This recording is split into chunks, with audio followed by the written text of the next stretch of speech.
नमस्कार.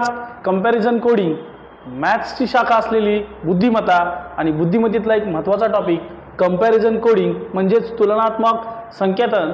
संकेत काय असतात तर greater than, less than, equal to, less than equal to, greater than equal to अशा प्रकारचे क्वेश्चन असतात. प्रश्न सोडवायचा कसा? सिंपल साधी ट्रिक. इंजिनिअरिंग बॅकग्राऊंड यासाठी खूप गरजेचं आहे. स्टॅटिस्टिकल काही मेथड्स आहेत, कन्सेप्ट आहेत, अजिबात समजून घेण्याची गरज नाही. सिंगल ट्रिक या माध्यमातून कसलाही प्रश्न असो एका ट्रिकने अनेक ऑल टाईप सोडवा. बेसिक पासून ॲडव्हान्स पर्यंतचा कोणताही टाईप सोडवा. अगदी पोलीस भरतीपासून MPSC लेवलपर्यंतचा कोणताही प्रश्न सोडवा. अनुभव आहे. आजपर्यंत आपला मुलगा कधीही फेल ठरलेला नाही. तुम्ही देखील ह्या व्हिडिओनंतर कधी फेल ठरणार नाहीत. TCS IBPS सारख्या एक्झाममध्ये ह्या प्रश्नांनी धुमाकूळ घातला होता आणि प्रश्न मुलांनी खूप साध्या सोप्या पद्धतीने सोडून विदिन द सेकंद उत्तर सोडून पुढे गेलेले आहेत. तुम्हीही जाल. चला व्हिडिओ जास्त मोठा न करता आपण कन्सेप्टवरती मारा करूयात. बघा इथं तुम्हाला काही साईन दिसतात आहे. ह्या दोन जे साईन आहेत याला आपण म्हणणार आहे सिंगल गेट. काय म्हणणार आहे याला? तर याला म्हणणार आपण सिंगल गेट. मग हे सुद्धा सिंगल गेट आहे आणि हे सुद्धा सिंगल गेट आहे. आणि हे जे यासोबत इक्वल टू साईन मॅच झाले याला आपण म्हणणार आहे दोन्ही साईनला एकत्रितरित्या आपण काय म्हणणार तर म्हणणार याला आपण डबल गेट. काय म्हणणार? Double gate. आणि जे शिल्लक इक्वल टू राहिले याला म्हणणार नो गेट. हे म्हणण्याचा फक्त उद्देश एकच आहे. कारण काय तर सिंगल गेटचा विचार जर केला तर हे क्लोज आहे म्हणून सिंगल गेट. डबल गेटचा विचार केला तर क्लोज आहे परंतु ओपन सुद्धा आहे म्हणून डबल गेट. नो गेट म्हणजे काय? इकडून या कुठून या ते ओपन आहे म्हणून नो गेट असा त्याचा उल्लेख आपण केलेला आहे. यानंतर आता आपण प्रश्नांकडे चाललोय. प्रश्न सोडवण्याची हीच पद्धत, हेच साईन, याचे फक्त 3 अर्थ सिंगल गेट, डबल गेट आणि नो गेट या तत्वावरती आपण प्रश्न सोडवणार आहोत. तुम्ही देखील पुस्तकातलं कोणत्याही पुस्तकातला कुठलाही प्रश्न या ट्रिकनी या पद्धतीने सोडवू शकता. व्हिडिओ झाल्यानंतर लगेचच कुठल्याही पुस्तकाला हात लावा.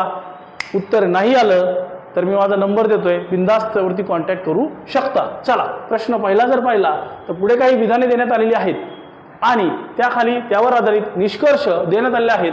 त्यापैकी योग्य निष्कर्ष आपल्याला काय ओळखायचं रे? निष्कर्ष कोणता?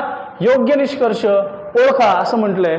आता इकडे जर तुम्ही पाहिलं तर मार्किंग सिस्टमनुसार विधान इथं आहेत, निष्कर्ष इथं आहेत. निष्कर्ष 1 आहे, 2 आहे, 3 आणि 4 आहेत. मग आपल्याला 4 निष्कर्ष पाहायचे आणि इथं काहीतरी तुम्हाला एक प्रोसेस दिलेली आहे. या प्रोसेसच्या माध्यमातून कोणता निष्कर्ष योग्य आहे हे आपल्याला ओळखायचं आहे. ठीक आहे. चला एकत्रित प्रश्नाकडे झाले तर डायरेक्ट अशा प्रश्नांमध्ये निष्कर्ष चेक करणं कधीही गरजेचं असतं कारण तेच ओळखायच्यात. निष्कर्ष क्रमांक 1 त्यामध्ये आपल्याला U आणि Q यांच्यामध्ये एक साईन दिसते. या साईनला आपण काय म्हणतो? सिंगल गेट म्हणतो. काय म्हणतो? Single gate. मग सिंगल गेट आणि लक्षात ठेवा ज्या बाजूने गेट ओपन आहे, एक म्हणजे बघा गेटची हे दोन्ही आपण सिंगल गेट म्हणतो.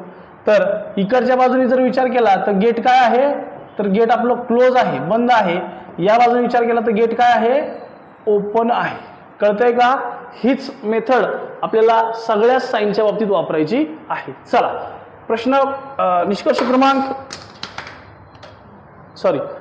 क्रमांक 1 मध्ये असं म्हटलंय U हा Q पर्यंत जाणार आहे कारण गेट ओपन आहे या बाजूनी, तर हा साहजिकच Q पर्यंत जाणार आहे. तर प्रश्नामध्ये जर पाहिलं तर U इथे आहे आणि Q इथे आहे. बघा हा जाईल का? हो चाललाय. T पर्यंत पोहोचला, गेटच नाही, पोहोचला. सिंगल गेट जाणार, गेटच नाही, पोहोचला का? हो U Q पर्यंत पोहोचला. फक्त कंडिशन एकच आहे ती म्हणजे हे जे काही स्वतःचं त्याचं जे साईन आहे सिंगल गेटचं ते दरम्यान कुठेतरी एक असावं. इकडून इकडे येत असताना इक्वल टू आला हरकत नाही पण त्याचं स्वतःचं एक साईन तरी असावं. इथं 2 आहेत, एक असलं तरी चालतं. म्हणून आपला जो निष्कर्ष पहिला आहे हा काय आहे? सत्य आहे. त्यानंतर निष्कर्ष दुसरा Q is equal to T म्हणजेच Q ला T पर्यंत किंवा T ला Q पर्यंत येता आलं पाहिजे. बघा Q इकडे आहे, T इथं आहे. Q चा विचार जर केला R पर्यंत जाऊ शकतो. तोंडावर दरवाजा बंद केलाय म्हणजे गेट बंद आहे, तो जाऊ शकतो का? नाही. बघा तुम्हाला जर तुमच्या कुणी पाहुण्यांनी तोंडावर गेट बंद केला तर तुम्ही जाता का त्या घरी? नाही. मग गेट बंद असेल तर जायचं नाही. जात असेल तर तू निर्लज्ज आहेस, लक्षात ठेव. चला म्हणजेच काय तर आपला दुसरा चुकलेला आहे। त्यानंतर तिसरा जर पाहिला तर एस आणि क्यू यू दिसतोय, पण लक्षात घ्या एसला यू कडे नाही जायचं, गेट ओपन यू च्या बाजूने म्हणजे यू ला यायचंय एस पर्यंत। प्रश्नात यू इथं आहे, एस इथं आहे, यू जाईल का? हो गेट ओपन आहे, चालला टी पर्यंत पोहोचला, गेटच नाही, एस पर्यंत पोहोचला। कंडिशन एकच आहे, सिंगल गेटच्या प्रश्नामध्ये एक तरी त्याचं स्वतःचं गेट असावं। हो इथं जर पाहिलं तर त्याचं स्वतःचं एक गेट आहे, म्हणून पर्याय क्रमांक 3 सुद्धा आपला काय आहे रे, बरोबर आहे। त्यानंतर जर पाहिलं तर पर्याय क्रमांक 4 म्हणजेच निष्कर्ष चौथा, यामध्ये जर पाहिलं तर टी आणि पी, आता कोणाला कोणाकडे जायचंय? हा बरोबर, टी ला जायचंय पी कडे, कारण पी च्या बाजूने गेट काय आहे, बंद आहे, म्हणजे टी जाणार पी कडे। टीचा जर पाहिलं विचार केला तर इथं आहे, पी जर विचार केला तर इथं आहे। केस काय सांगते? हा गेट नाहीये, पोहोचू शकतो, सिंगल गेट ओपन गेट आहे, पोहोचला, क्यू पर्यंत पोहोचला आणि पी पर्यंत सुद्धा पोहोचला, म्हणजेच काय आपला टी पी पर्यंत पोहोचला। गेट कोणतं आहे? सिंगल आहे, दरम्यान एक तरी पाहिजे, एक इथं आहे, एक इथं आहे, दोन आहेत, कमीत कमी एक पाहिजे, म्हणून आपलं चौथं सुद्धा निष्कर्ष काय आहे, योग्य आहे। म्हणजेच आपण पर्यायाचा विचार जर केला तर आपला पर्याय क्रमांक 2 हा कट झाला आणि पर्याय क्रमांक 1, 3 व 4 योग्य असेल। निष्कर्ष क्रमांक 1, 3 व 4 पर्याय क्रमांक 1 योग्य आहे। इतक्या साध्या सिंपल पद्धतीने हा टॉपिक सुटतो। बघा मित्रांनो, वेळेअभावी आपण इन शॉर्ट खूप चांगल्या पद्धतीने तुम्हाला कळेल अशा भाषेमध्ये हा व्हिडिओ घेतलाय, परंतु याचे मायक्रो डिटेल्स पासून व्हिडिओ पाहण्यासाठी आपल्या चॅनलला त्या घंटीवरती क्लिक करून ठेवा, फॉलो तुम्ही केला असेलच, कारण त्यानंतरच तुम्हाला पुढच्या व्हिडिओची माहिती मिळेल, म्हणजेच नोटिफिकेशन प्राप्त होईल आणि त्या व्हिडिओमध्ये याच्या मायक्रो डिटेल्स सहित 20 ते 25 मिनिटाचा व्हिडिओ पडेल, त्यामध्ये तुम्हाला सर्व माहिती मिळेल। असो, त्यानंतर आपण पुढचा प्रश्न जर पाहिला तर बघा TCS IBPS ला अशा प्रकारचा प्रश्न होता। हा प्रश्न देखील तुम्हाला मी सॉल्व्ह करून देतोय। यानंतरचा प्रश्न मात्र तुम्हाला सॉल्व्ह करायचा आहे, डिटेल व्हिडिओ पुढच्या काळामध्ये पडेलच। चला इथे जर पाहिलं तर याकडे पाहायचं नाही, आपल्याला पाहायचंय ऑप्शन्सकडे। ऑप्शन नंबर 1 काय सांगतोय, यम ला आय कडे जायचे का आय ला यम कडे यायचंय? तर नक्कीच आईच्या बाजूने गेट ओपन आहे, म्हणजे आय ला यम कडे यायचंय। प्रश्न कोणता आहे? ऑप्शन मध्ये पहा, सिंगल गेटचा आहे, दरम्यान एक तरी सिंगल गेट असावं, ही कंडिशन विसरायची नाही। मग आय ला यम कडे जायचंय, आय इकडे आहे, यम इथे आहे, आय जे कडे जाऊ शकतो का? तर हो, नंतर के कडे जाणार का? तर हो, कारण आताच सांगितलं गेट ज्या बाजूने ओपन आहे तिकडून तो एंट्री करून बाहेर पडू शकतो।